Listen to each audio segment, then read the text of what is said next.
चला 2 दिवस ना मम्मीकडे आलेले होते आणि मम्मीचं हे छोटंसं गार्डन, ही छोटीशी बाग तुम्ही बघू शकता. इथे आत्ताच तिने कोथिंबीर आणि मेथीची भाजी देखील लावलेली आहे.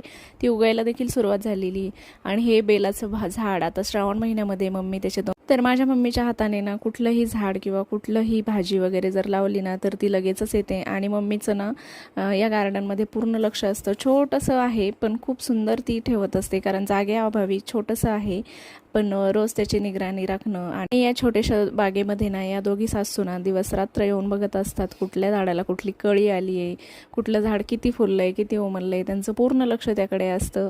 अगदी मम्मीसारखं आता देवयानी सुद्धा शिकली आहे, म्हणजेच माझी भाऊजाई, तिलासुद्धा खूप आवड आहे झाडांची. फक्त यांच्याकडे थोडासा जागेचा प्रॉब्लेम आहे.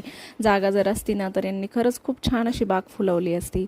तर मस्त. आता जेव्हा मी रक्षाबंधनला येईल ना तेव्हा हे जे कोथिंबीर आणि मेथीची भाजी लावलेली आहे ना तर ती कशी आली आहे आणि किती छान आली आहे हे मी तुम्हाला नक्कीच दाखवणार आहे. आणि कोरफड देखील बघू शकता, मस्त झालेली आहे बरं का. कुंडीमध्येच लावलेली आहे पण अतिशय हिरवीगार अशी ही कोरफड झालेली आहे. आणि पावसाचं थोडंसं आता कमी झालेलं आहे, त्यामुळे मग अजूनही झाडं सुकलेत, म्हणून आज मम्मीचं छान असं पाणी घालणं चालू आहे.